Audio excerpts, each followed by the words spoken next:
हाँ हाँ। तो आज जो टॉपिक हम लोग देखने जा रहे हैं वो हम लोग देखने जा रहे हैं इंफॉर्मेशन फ्लो मैट्रिक्स।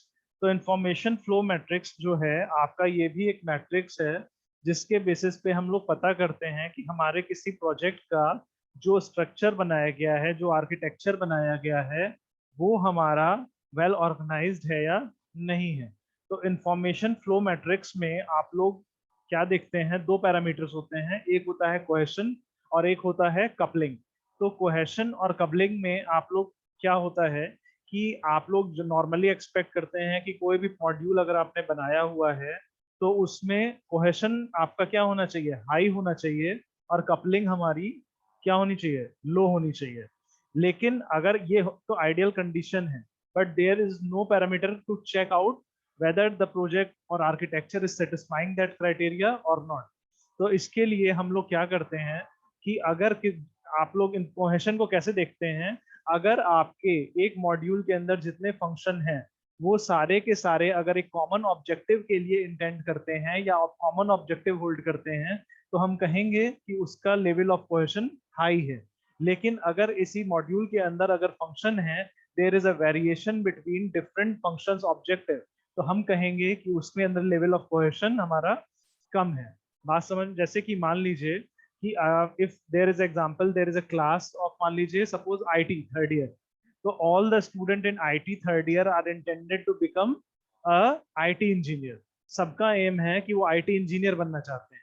तो वहां पे कहेंगे कि हमारा लेवल ऑफ कोहेशन जो है वो वहां पे क्या है, हाई है, because all the 50-60 student, what they are, whatever they are intended to become a IT software engineer. तो उनके बारे में कहा जाएगा उनका लेवल ऑफ कोहेशन हाई है। बट सपोज एक क्लास ऑर्गेनाइज की जाएगी जिसमें आपका जो कॉमन ब्रांच है, सपोज उसके अंदर कॉमन वर्कशॉप चल रही है, उसमें सीएसपी है, मैकेनिकल है, और आपके ईसी सभी ब्रांचेस हैं। तो all students are learning one particular project, but they have different objective to become different type of engineer. EC वाले जो होंगे वो ईसी इलेक्ट्रॉनिक इंजीनियर बनने में इंटरेस्टेड है, सॉफ्टवेयर आपका सॉफ्टवेयर इंजीनियर, इस आईटी वाला आईटी इंजीनियर। तो वहां पे हम कहेंगे कि हमारा जो इंटेंशन है, इन डिफरेंट फंक्शन है, वो क्या है, अलग अलग ऑब्जेक्टिव के साथ में काम कर रहे हैं। तो इसमें आप लोग का सब चीजें डिफरेंट हो जाएंगी। अब आपको ये तो मैंने बताया लेवल ऑफ कोहेशन। और कपलिंग क्या होगा, कपलिंग में आपका होगा कि अगर कोई मॉड्यूल एक से ज्यादा मॉड्यूल के साथ अपने उसी सिस्टम के, अगर अपने अलावा ज्यादा मॉड्यूल से क्रिएट इंटरेक्ट करता है, तो हम कहते हैं कि उसका level of coupling level high है। ठीक है, उसका क्या कहेंगे हम लोग, कपलिंग लेवल जो उसका है वो हाई है। तो ये तो मैंने आपको समझा दिया। जैसे मान लीजिए अगर एक मॉड्यूल है उसको ज्यादा मॉड्यूल से इंटरेक्ट करना पड़ रहा है वर्किंग के लिए बार बार, तो ये अच्छा नहीं माना जाता, आप कायदे से आपका सिस्टम में लो कपलिंग होगी। तो अब ये तो आपको मैंने सिंपल सी बात बताई। अब इसके अंदर हम लोग देखेंगे कि हम लोग इसको बेटर करने के लिए इंफॉर्मेशन फ्लो मैट्रिक्स क्या होता है, तो इसके ऊपर हम लोग आगे बढ़ेंगे। इंफॉर्मेशन फ्लो मैट्रिक्स में क्या होता है, ये भी एक तरह का मैट्रिक है। अब हम लोग लेकिन इस मैट्रिक के अकॉर्डिंग एक डेफिनेशन मैं आपको बता दे रहा हूँ कि कोहेशन को अगर फॉर्मल वर्ड में बोला जाए तो कोहेशन होता है the degree to which component perform a single function. ये आपको फॉर्मल डेफिनेशन में बोल रहा हूँ। The degree to which a component perform a single function is called cohesion.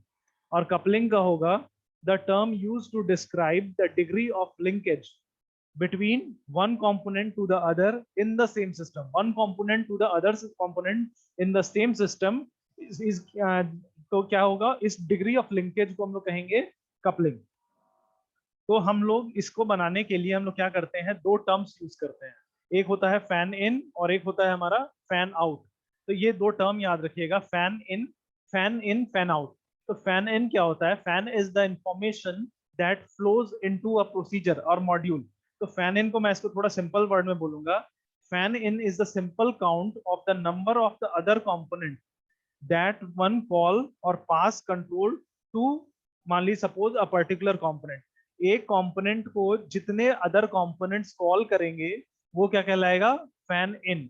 जैसे उस पर मान लीजिए कंपोनेंट हमारे पास ए है, तो उसको जितने अदर कंपोनेंट्स कॉल करेंगे वो क्या कहलाएगा, फैन इन। जैसे आप लोगों ने देखा होगा कोई सेलिब्रिटीज होते हैं, तो जितने उनके फैंस उनको एक्सेस करते हैं तो उनके फॉलोअर्स कहलाते हैं। इसी तरह से एक कंपोनेंट को जितने उनके मॉड्यूल्स क्या करेंगे, एक्सेस करेंगे या कॉल करेंगे वो क्या कहलाएगा, उनका फैन इन। तो उतने उनके फैन इन है। क्लियर है? अब इसमें आपका फैन आउट क्या होता है? फैन आउट होता है the number of component that are called by the component A. वो कंपोनेंट खुद जितने कंपोनेंट्स को कॉल करता है that is called fan out. जितने कंपोनेंट उसको कॉल करेंगे दैट इज फैन इन, और वो जितने फैन कंपोनेंट्स को कॉल करेगा दैट इज फैन आउट। हो सकता है पर्सन हु सेलिब्रिटी, आप इससे रिलेट कर सकते हैं कि वो खुद भी किसी का कॉल कर सकता है, तो वो भी किसी का फैन हो सकता है, तो वो जितनों को कॉल करेगा that is called the fan out.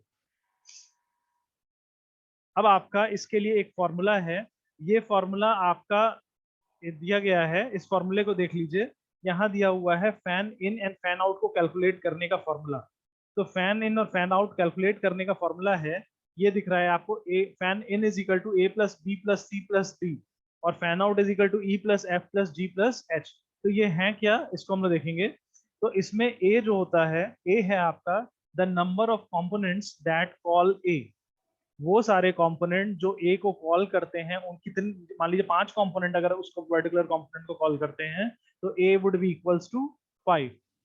And B is equal to the number of parameter pass to A from the component higher in the hierarchy.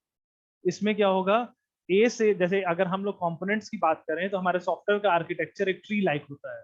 तो अगर मैं किसी एक पर्टिकुलर कंपोनेंट की बात कर रहा हूं, तो कुछ कंपोनेंट्स उससे हायर लेवल के होंगे, कुछ उससे लोअर लेवल के होंगे, और कुछ उसके सेम लेवल पे होंगे। तो बी क्या है, B is the number of parameter that pass to A from higher in the hierarchy. मतलब जो उस कंपोनेंट को जितने भी हायर लेवल के कंपोनेंट कॉल करते हैं, वो हमारा क्या कहलाएगा, बी। मान लीजिए एक पर्टिकुलर कंपोनेंट है, उसको हायर लेवल के 4 कंपोनेंट कॉल कर रहे हैं, तो उसका b इज इक्वल्स टू 4 हो जाएगा। इसी तरह c क्या है, c is the number of parameter pass to a from the component lower in the hierarchy. मतलब c क्या है, वो कंपोनेंट जो लेवल में उससे एक नीचे हैं, और वो जिसको कॉल कर रहे हैं वो हो जाएगा नीचे। मतलब b मतलब जो कॉल कर रहे हैं, number of parameter pass to A, जो उसको पास किया जा रहा है हायर मॉड्यूल द्वारा। सी क्या है, number of parameter that are pass by lower modules, जो नीचे के मॉड्यूल से पास हो रहा है। और ए क्या है, the number of component that calls. A हमारा आपका क्या है, number of component that call A. तो ए जो है हमारा नंबर ऑफ कंपोनेंट जो है, जो उसको कॉल कर रहे हैं, number of component, number of, ये वर्ड ध्यान दीजिएगा। यहाँ मैं बोल रहा हूँ, पहले वाले में नंबर ऑफ कंपोनेंट बोला है, पहले में मैंने number of, total number of component जो ए को कॉल कर रहे हैं वो ए है। और बी क्या है, number of meter pass to A from the higher module components. और सी क्या है, द नंबर ऑफ मीटर। इसमें ये कंफ्यूज नहीं होंगे कि हायर कंपोनेंट और lower component. Number of parameter pass to A from the component higher in the hierarchy. और सी क्या है, नंबर ऑफ पैरामीटर। मैं आपको हाईलाइट करके देखिएगा कि इसमें नंबर ऑफ पैरामीटर है from pass to A from the component in lower in hierarchy. और डी क्या होता है, डी होता है the number of data element read by the component A. अब डी जो है वो नंबर ऑफ डेटा एलिमेंट जो कंपोनेंट ए रीड करता है, जिनको पढ़ करके वो काम करता है, वो हो जाएगा हमारा डी। तो हम इसको चारों को समराइज करें तो ए हो जाएगा टोटल नंबर ऑफ कंपोनेंट जो ए को कॉल कर रहे हैं। बी हमारा हो जाएगा नंबर ऑफ हायर पैरामीटर जो हायर कंपोनेंट से पास हो रहे हैं। सी हमारा हो जाएगा नंबर ऑफ पैरामीटर जो लोअर कंपोनेंट से पास हो रहे हैं। डी हमारा हो जाएगा नंबर ऑफ डेटा एलिमेंट जो एक से रीड कर रहा है। तो fan in A is equal to A plus B plus C plus D हो जाएगा। क्लियर है? इसी तरह अब हम लोग बात करेंगे फैन आउट। फैन आउट मतलब वो खुद कितनों को कॉल कर रहा है। इसको कैलकुलेट करना है तो हमको 4 चीजें कैलकुलेट करनी पड़ेंगी, E F G and H. तो इसमें हम लोग देखेंगे, तो the number of component called by A. E कितना है, नंबर ऑफ कंपोनेंट जो ए कॉल कर रहा है। एफ क्या है, the number of parameter passed from A to the component higher in the hierarchy. From है ये, मतलब उस कंपोनेंट से, अपने से हायर लेवल पे मौजूद कंपोनेंट्स को जो पैरामीटर, जितने पैरामीटर पास किए जा रहे हैं। इसी तरह जी क्या है, the number of parameter passed from A to the component lower in the hierarchy. उस कंपोनेंट से कितने पैरामीटर अपने से लोअर लेवल पे पास किए जा रहे हैं। एच क्या है, the number of data element written by A, वो कंपोनेंट जितने डेटा एलिमेंट को राइट कर रहा है वो हमारा हो जाएगा h। तो टोटल फैन आउट कितना हो जाएगा, e plus F plus G plus H. तो इसको हम लोग समराइज में बोलें, टोटल क्या हो जाएगा, टोटल कितने कंपोनेंट को वो कॉल कर रहा है, कितने पैरामीटर्स को वो अपने से हायर लेवल के कंपोनेंट को पास कर रहा है, कितने पैरामीटर को वो अपने से लोअर लेवल पे कंपोनेंट में पास कर रहा है, और टोटल वो कितने एलिमेंट डेटा एलिमेंट को लिख रहा है। इन चारों को जब आप ऐड करेंगे तो वो आपका बन करके आएगा फैन आउट। तो ये तो आपने अभी कैलकुलेट किया फैन इन और फैन आउट। तो ये आपका जब आपका सॉफ्टवेयर डिजाइन में जब आपका स्ट्रक्चर ट्री चार्ट बन जाता है तो आप उसमें मौजूद हर कंपोनेंट के लिए फैन इन निकालेंगे और फैन आउट निकालेंगे। अब फैन इन फैन आउट निकालने के बाद अभी मैं बताऊंगा इससे क्या फायदा पड़ेगा। हम लोग के यहाँ पे देखिए फैन इन फैन आउट के कुछ अलग फॉर्मूले भी आपको मिल जाएंगे कि अगर आपको एक जो फॉर्मूला मैं आपको बता दूं, एक फॉर्मूला होता है कि हम लोग fan in into fan out का होल स्क्वायर कर देते हैं और उसको लेंथ से उसके टोटल लेंथ से मल्टीप्लाई कर सकते हैं। तो इसको वेटेड इफ आईएफसी कहते हैं। और एक होता है इफ ऑफ इंफॉर्मेशन फ्लो का एक और फॉर्मूला होता है जिसमें हम लोग केवल fan in into fan out का होल स्क्वायर कर देते हैं। तो मैंने पहले जो आपको जो फॉर्मूला बताया है वो एडवांस्ड फॉर्मूला बताया है। ये पुराने फॉर्मूलाज हैं, कुछ बुक्स में आपको ये फॉर्मूलाज भी यूज करते हुए दिखाई दे जा सकते हैं, पर एक्चुअल में ये आपका जो फॉर्मूला है ये आपका पुराने फॉर्मूला है। मैंने जो आपको पहले फॉर्मूला बताया था ये फॉर्मूला कि fan in is equal to A plus B plus C plus D, ये आपका फाइनल लेटेस्ट फॉर्मूला है और बेस्ट फॉर्मूला है। और fan out is equal to E plus F plus G. और ये फॉर्मूलाज आपका जो है वेटेड आईएफसी जो है length into fan in into fan out ये भी चलता है, पर ये थोड़े पुराने हो चुके हैं। अब जो आपको फॉर्मूले मैंने बताए थे वो इनसे थोड़े बेटर है। अब आपको मैंने बताया था कि आप अपने स्ट्रक्चर चार्ट को क्रिएट करेंगे। स्ट्रक्चर चार्ट को क्रिएट करने के बाद हर कंपोनेंट के लिए आप लोग फैन इन और फैन आउट को निकालेंगे।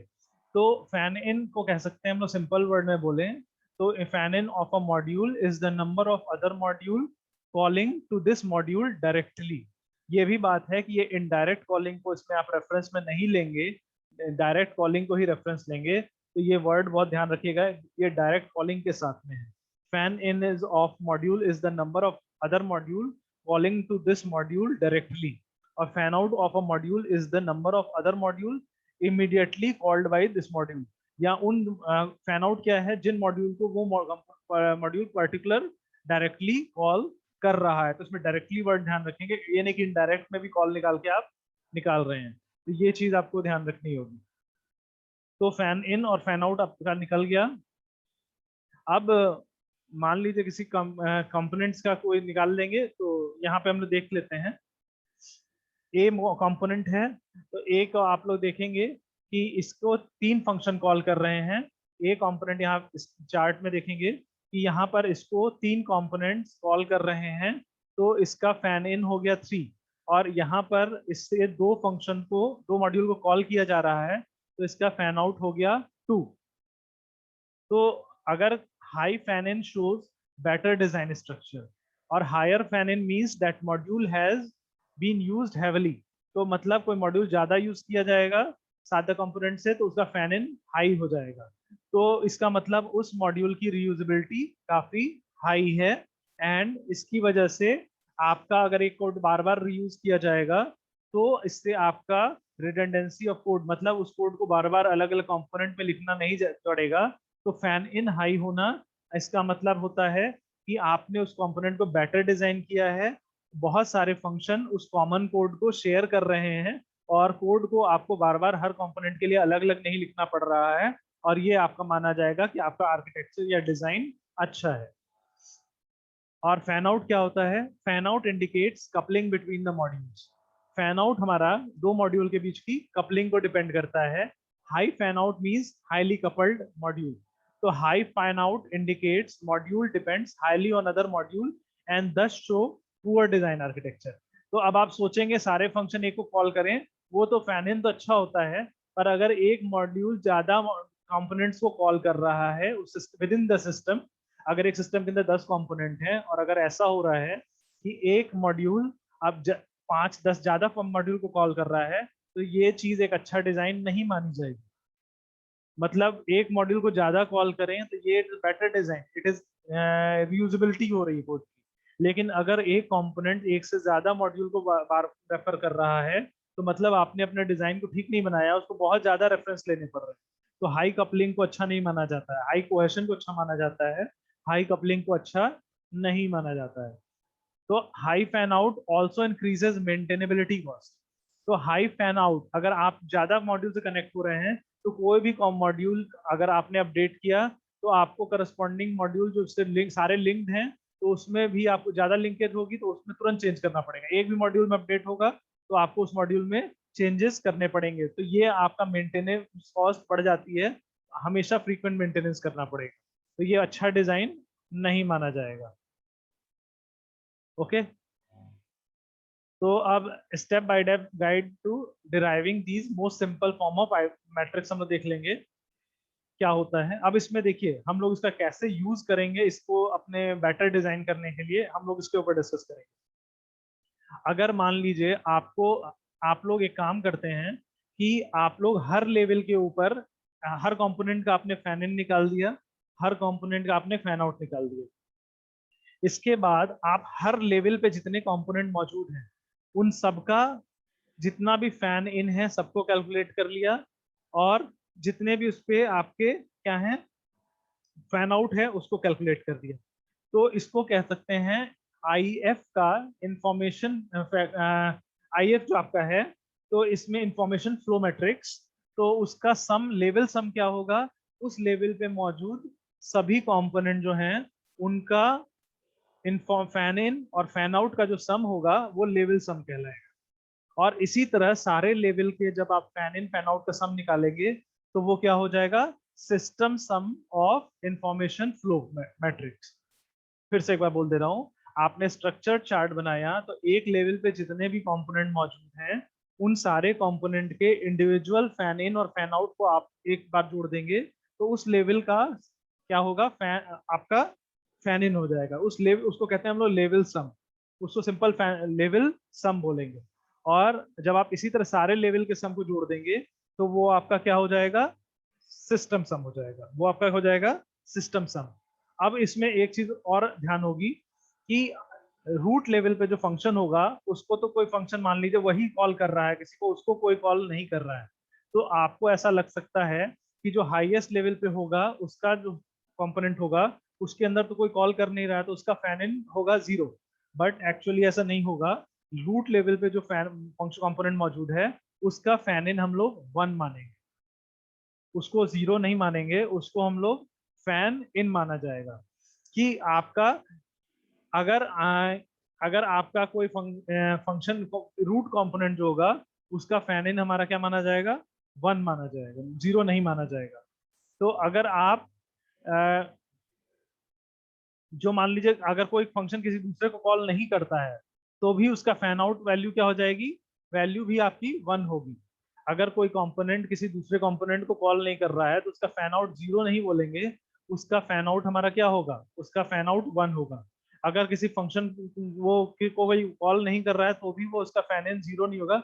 मतलब कह सकते हैं सिंपल वर्ड में, फैन इन और फैन आउट 0 नहीं होगा। अगर कोई फंक्शन कोई कॉल नहीं, उस मॉड्यूल को कॉल नहीं कर रहा है, तो भी उसका फैन इन 1 होगा। अगर वो मॉड्यूल किसी को कॉल नहीं कर रहा है, तो उसका फैन आउट 0 नहीं होगा, उसका फैन आउट 1 होगा। ठीक है, तो ये आपको अभी बताया मैंने। अब इसमें देखिए, अब आपको मैंने बताया कि हर कंपोनेंट का फैन इन निकालने के बाद जब आप एक लेवल के सारे कंपोनेंट के का fan sum of fan in और फैन आउट को जब ऐड करते हैं, तो वो कहलाता है इंफॉर्मेशन फ्लो वैल्यू उस नोड का, कंपोनेंट का। तो जब एक नोड लेवल पे मौजूद सारे कंपोनेंट का आप इंफॉर्मेशन फ्लो वैल्यू को ऐड कर देते हैं, तो वो कहलाता है लेवल सम। और जब आप पूरे सारे लेवल पे मौजूद कंपोनेंट्स का आप लोग आईएफ वैल्यू को ऐड कर देते हैं, information flow value, information flow value मतलब fan in plus fan out. तो इंफॉर्मेशन फ्लो वैल्यू जब सारे लेवल की जोड़ देते हैं, तो वो आपका कहलाता है सिस्टम सम। ठीक है, तो आपका हम लोग क्या करते हैं, for each level rank the component in the level according to fan in and fan out. तो आप लोग इसमें जब रैंकिंग करें, जब पेज को बनाने का स्ट्रक्चर करना चाहिए, तो हमारा फैन इन फैन आउट धीरे धीरे बढ़ना चाहिए। अगर कहीं आपको ऐसा लगता है कि लेवल सम में सडन बहुत चेंज आया है, अगर आपको कहीं ऐसा लगता है कि अचानक इस लेवल का आईएफ वैल्यू 100 थी, अचानक 100 से 700 हो गई, ये शो करता है कि आपने अपना आर्किटेक्चर बनाते समय एक बीच में और लेवल पॉसिबल था। Sudden increase in the if value shows that कि एक बीच में एक इंटरमीडिएटरी लेवल और होना चाहिए था, लेकिन आपने अपना डिजाइन बनाते समय उस इंटरमीडिएटरी लेवल को इग्नोर किया है। इस वजह से आपका डेटा में सडन आईएफ वैल्यू में स्विचिंग हुई है, बहुत ज्यादा जंप आया है, और ये आपका डिजाइन की कमी को हाईलाइट कर देगा। इसके बाद अगर मान लीजिए आप अपना डिजाइन बना लेते हैं, डिजाइन बनाने के बाद आप अपने डिजाइन में चेक करते हैं कि हमारे पास कौन से सबसे ज्यादा आईएफ स्कोर वाले कंपोनेंट्स कौन से हैं, और सबसे ज्यादा आईएफ स्कोर कंपोनेंट्स में जो 25% होंगे उस उनको हम लोग क्या करेंगे, मानेंगे कि ये हमारे बहुत क्रिटिकल कंपोनेंट्स हैं, और इन कंपोनेंट्स के ऊपर हमको डिजाइनिंग पे ज्यादा फोकस करना है, और हमें कोशिश करनी है कि उन कंपोनेंट्स का आईएफ वैल्यू रिड्यूस हो। फिर से बोल रहा हूँ, हमारे सब सारे एक आर्किटेक्चर के चार्ट के सारे आप लोग नोड्स का आप लोग क्या निकालेंगे, आईएफ वैल्यू को कैलकुलेट करेंगे। आप उसमें बात देखेंगे टॉप 25% आईएफ वैल्यू वाले नोड्स कौन से हैं। जब आपको पता चल जाएगा हमारे 25% हाईएस्ट आईएफ वाले नोड्स ये हैं, मतलब ये नोड्स हैं जिनका यूज सबसे ज्यादा किया जा रहा है, जो सबसे कॉम्प्लेक्स पार्ट है, तब आप उनके डिजाइन को बेटर करने की कोशिश करेंगे और आईएफ को थोड़ा कम करने की कोशिश करेंगे। अगर मान लीजिए वो नोड बहुत क्रिटिकल है, वो आईएफ वैल्यू कम नहीं की जा सकती है, तो हम लोग उन कंपोनेंट्स का बहुत अच्छे से टेस्टिंग करेंगे कि उसमें कोई भी गलती ना हो, मतलब वो हमारे मेन पार्ट होंगे, कॉम्प्लिकेटेड पार्ट होंगे। डिजाइन करते समय उसके डिजाइन के ऊपर, टेस्टिंग के ऊपर हम लोग एक्स्ट्रा ध्यान देंगे। हाई आईएफ पॉइंट, इसको कहते हैं 25% रूल। लेकिन ऐसा 25% गाइड में हम लोग 25% कंपोनेंट हाई, जिनकी हाईएस्ट आईएफ है, उनके ऊपर फोकस करते हैं, और उनके टेस्टिंग उन पहले तो आईएफ वैल्यू घटाने की कोशिश करते हैं, नहीं घट सकता है तो हम लोग उनकी रिगरस टेस्टिंग से उनको पास करते हैं। तो ये हमारा आपका मैंने बता दिया इंफॉर्मेशन फ्लो मैट्रिक्स। तो ये भी आपका एक मैट्रिक्स है जो कि आपका किसी भी सॉफ्टवेयर आर्किटेक्चर को, डिजाइन को टेस्ट करने के लिए यूज किया जाता है। जैसे आपने अभी हेल्स्टेड का आर्किटेक्चर पढ़ा था, उसमें हेल्स्टेड आर्किटेक्चर में मैंने आपको बताया था token count, token length, volume, level, difficulty, efficiency, cost, time, वो भी एक पैरामीटर था, और उसके through estimated time length, estimated cost, सारी चीजें निकाली जाती हैं। वो तो आपके कॉस्ट और टर्म्स के टर्म्स से बता रहा था। लेकिन आईएफ वैल्यू जो है, ये आपका डिजाइन बनने के बाद उस डिजाइन के क्रिटिकल सेक्शन को चेक करता है। डिजाइन में अगर आईएफ वैल्यू किसी कंपोनेंट में बहुत ज्यादा हाई जा रही है, तो बताता है कि इट नीड बेटर डिजाइन, और अगर आपका आर्किटेक्चर में कहीं इंटरमीडिएटरी लेवल मिसिंग है, तो उसको भी ठीक करता है।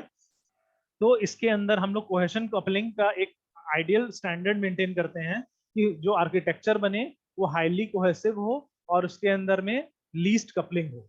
तो ये आपका that's all about the information flow matrix. ठीक है, तो इसके बारे में